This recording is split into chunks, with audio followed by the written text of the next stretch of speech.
législatives et judiciaires, ainsi que les acteurs de la société civile, du secteur privé, des organisations nationales et internationales, des jeunes universitaires et une plateforme idéale pour renforcer la coopération et créer les synergies entre les différents acteurs dont nous avons besoin dans la lutte contre le blanchiment des capitaux. Ensemble, nous pouvons bâtir un Haïti plus juste où chaque citoyen pourra vivre dignement et prospère. Pour conclure, je souhaite exprimer ma profonde gratitude envers l'unité centrale des renseignements financiers, PREP, le Programme des Nations Unies pour le développement, l'Office des Nations Unies contre la drogue et les crimes, le cabinet Laurent et Associés, ainsi que l'ambassade du Canada, et toutes les autres institutions partenaires pour leur rôle essentiel dans l'organisation de cette journée. C'est tout, je vous remercie.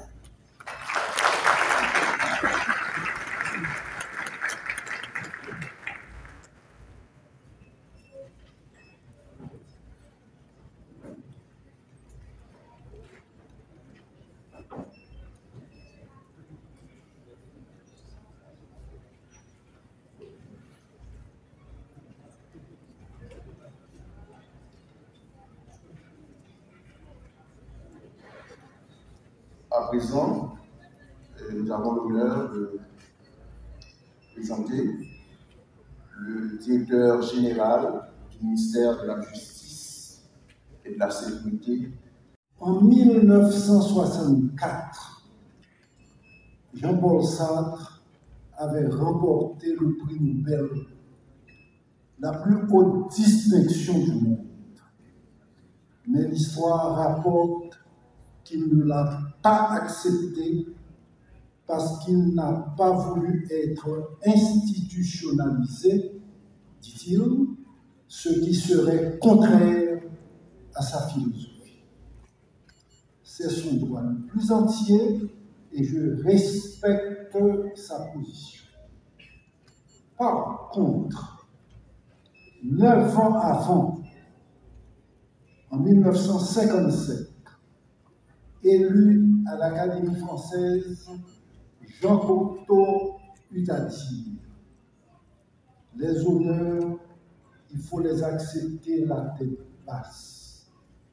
Les refuser serait fanfaronade. » Chers amis, c'est sous la conduite de cet éclairage que j'accepte ce prix. D'ailleurs, en raison du climat d'insécurité qui prévaut dans le pays, c'est la régression qu'on observe dans tous les domaines de l'effort humain. C'est bâclement fait. Mais le travail, l'œuvre, reste quand même une œuvre collective. Ça, il n'y a pas de doute. En quoi consiste ce travail?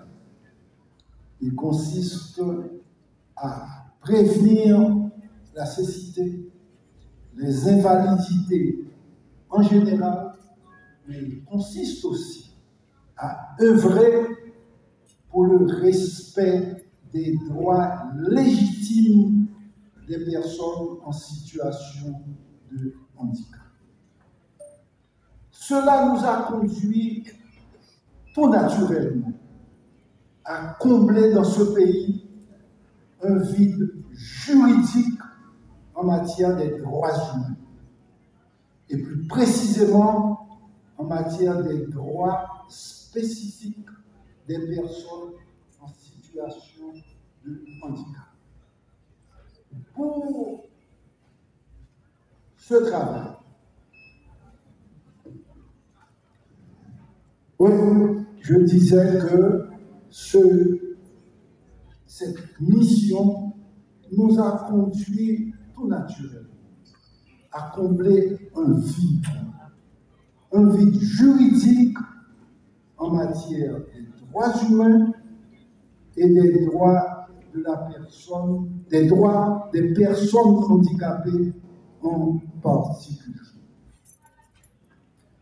Nous avons effectivement, sous mon administration, porté le Parlement haïtien à ratifier la Convention des Nations Unies, celle de l'OEA relative aux droits des personnes handicapées, et également à voter, à adopter une loi purement haïtienne titrée Loi portant sur l'intégration des personnes handicapées.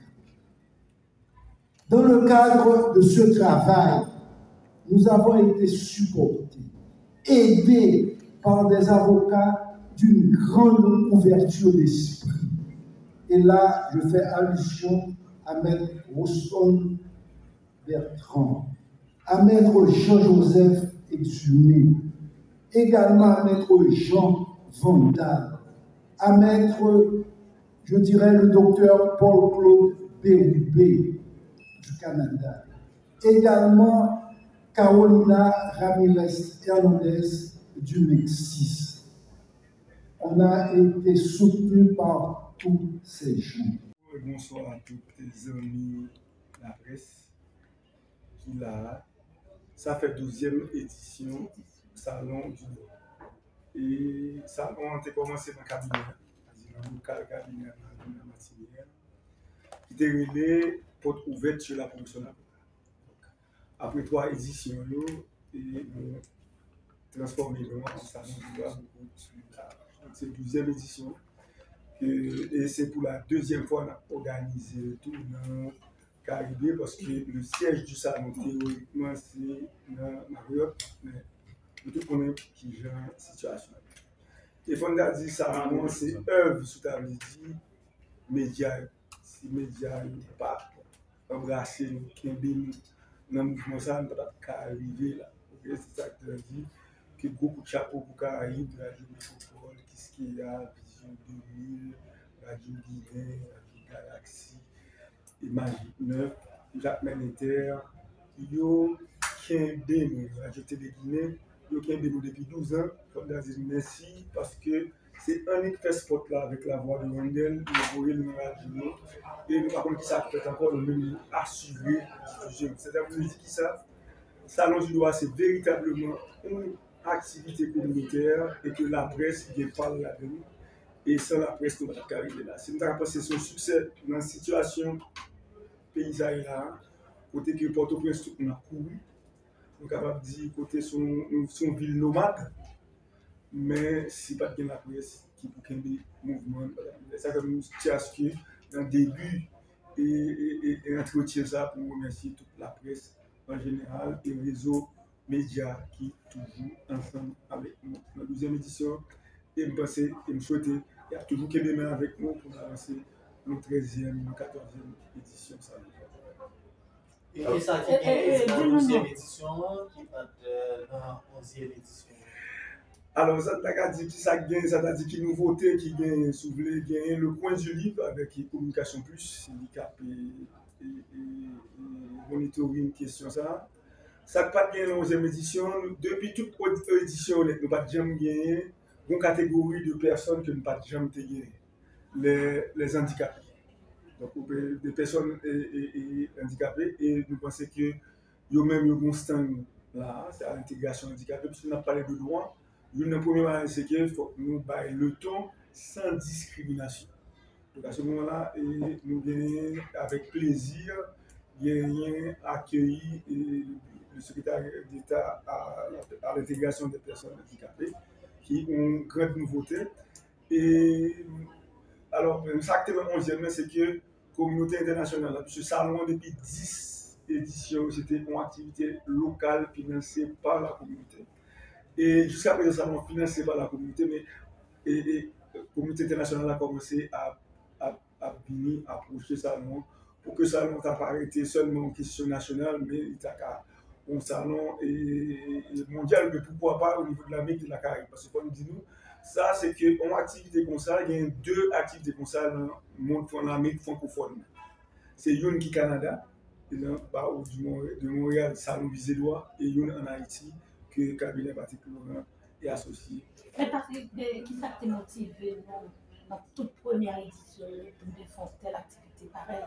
Voilà, Haïti, nous continuons à vivre les droits de l'homme. C'est une très belle question. La première question qui a attiré nous, c'est que, en général, nous avons remarqué que la communauté, le grand public, par contre, qui travaille qu'avocat. Parce que là, on parle des avocats. La première réflexion dans cette union, c'est surtout dans le droit pénal, c'est mon cap défendre les gens qui sont accusés comme de gros crimes, viols, kidnapping, séquestration, vol, etc. Or, tel pour des communautés, même qu'on a réfléchi, est-ce qu'un avocat qui a critiqué, par exemple, des communautés évangéliques?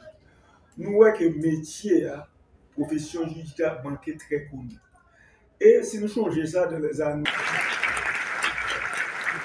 En ce qui me concerne, chers amis, vous pouvez compter sur moi.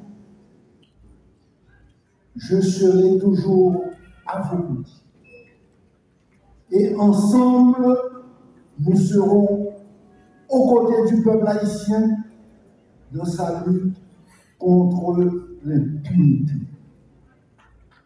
dans sa lutte contre l'insécurité, contre la corruption, contre la pauvreté sous toutes ses formes, et pour l'avènement de l'état de droit véritable, pour la construction d'une société inclusive, une société qui prend en compte les besoins, les revendications, les aspirations, en un mot, le rêve de tous ses fils et de toutes ses filles handicapées. Encore une fois, merci de m'écouter et à la prochaine. L'autre équipe sera considérée comme l'équipe défendresse. Donc l'équipe demanderesse va venir avec des arguments enrobés d'éloquence, de verbe et de verbe, et l'autre équipe également sera armée, disons, des arguments également composés de notions, concepts juridiques, sociologiques et anthropologiques. Donc c'est ce que vous autres, vous allez assister maintenant. Alors, quel est l'enjeu pour aujourd'hui? Je vais vous expliquer rapidement. Je vais lire pour vous rapidement l'exposé factuel. Les deux équipes, je veux pas les donner. Devant moi, c'est l'équipe défense. Alors, je lis pour vous rapidement l'exposé factuel. À la fin, Jean-François, finance des écoles, clubs sportifs, universités, hôpitaux et savants, grâce à sa grande fortune. Mais derrière cette fortune se laisse